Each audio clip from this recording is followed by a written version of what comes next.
Hello gainers, I'm Ralphie and welcome to my channel called Fitter Philosophy, in which I talk about experience, practical, empowering, philosophical perspectives that's tailored to suit the individual versus the theoretical, overly complex, highly structured academic perspective of philosophy, which tends to state that one particular expert says and believes this, and therefore you must accept it without question or challenge.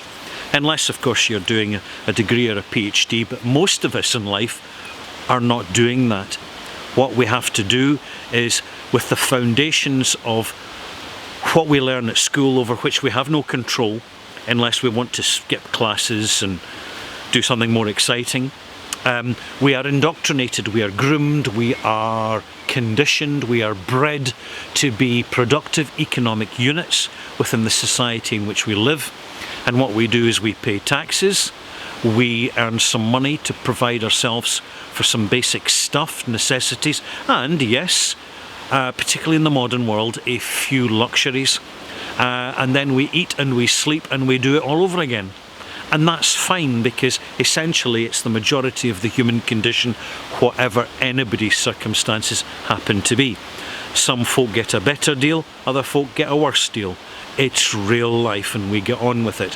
However, one of the skills of being a practical Stoic philosopher is that we use the rationality of our own judgment and we have a damn good think about things.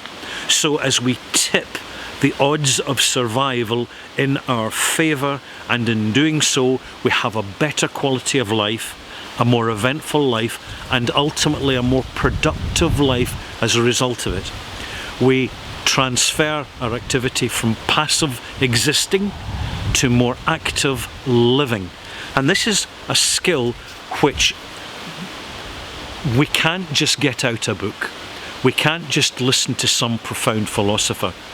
We have to tap in to ourselves, take responsibility, and actually practice the methodology and the systems that we use personally according to our strengths and our personal weaknesses, and we have to moderate and adapt to get the best version of ourselves that we can, based entirely on our own personal motivation and our critical objectivity of our circumstances.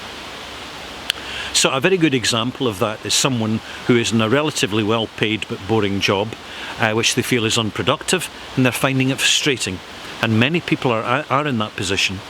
So they look out at the other opportunities and discover there may be another job with a bit less money in it, right-o.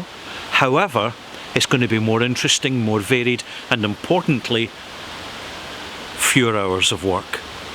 Less stress, because remember, stress is a killer, and therefore the individual, using their singular powers of critical analysis, is going to weigh up the situation at the end of it, then make a decision. And in doing so, it's self-empowering, it's enabling, it's taking control of our personal lives.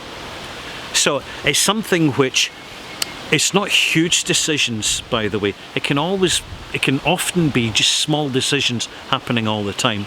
But as I mentioned earlier, you know, we do face some big challenges in life, and often it comes to us as a general unease rather than a rational complaint. We're aware that something's wrong, but we can't quite articulate it. So I'll go back to something I mentioned just earlier there, just a few minutes ago, and that is someone in a boring job with a bit more money looking at a more interesting job with better hours, less stress, less responsibility, but with a bit less money. And it's when we use our critical, rational analysis to put pen to paper and say, right, if I'm earning less money, can I have a good quality of life on fewer earnings? And often when we look at our spending habits, which are very habitual, you will notice that people who have more money spend more. People who have more ability to spend just spend it and don't necessarily have much of a better quality of life, because they're being increasingly materialistic and trying to keep up with the Joneses and trying to live their life on other people's status expectations. This is one of the cores of materialism. Why, for example, have a £20 electronic watch when you can have a Rolex for a few £1,000s? Why have a simple standard bottle of whiskey for £50 when you can have some designer, age-stated, high-end, highly advertised bottle of whiskey for £500? And yet people get caught in the money traps. You see it with cars. You know, we all have a choice we can make, and our rational, discerning common sense, and common sense is part of rational decision making, kicks in. You know, you can have a car on the road. Sure, it won't have a lot of power in the engine, and it'll be rather basic, but it will serve its purpose that a car actually serves. It's transportation. And you can pay a massive premium with cars, an absolute enormous premium, and yet have a whole load of stress and problems because people damage your car, because you have electronic faults with your car, because you have disappointment with the machine that you thought when you bought it was going to elevate your status and your feeling of being well and being successful, and it doesn't work. The skill is to learn from all this, and this is why often it's really handy for younger people to spend a bit more time chatting to older people. And sure, you'll find some old people just don't want to communicate. They don't want to share the practical Stoic experience of being discerning, of using rational, objective consciousness, thinking things through and being sensible in life. But of course, you've got other older folk who are very well practiced at this and can literally hand on a plate free of charge an enormous amount of very empowering experience to a younger person in particular, to help them keep things on an even keel and have a far, not just a bit, but a far better quality of life.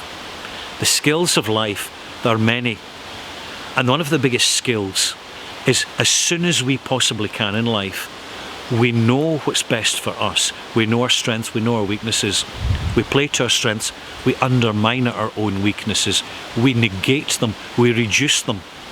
And in doing so, with all these small decisions happening over time, we can greatly improve the quality of our life. And a life better lived is a life far more worth living. I'm Ralphie, hope you've enjoyed this. If you have, click subscribe if you haven't. Leave a comment, and thank you for watching. This is a practical Stoic philosophy channel, and this is what I do, and I hope you enjoy it. Bye-bye.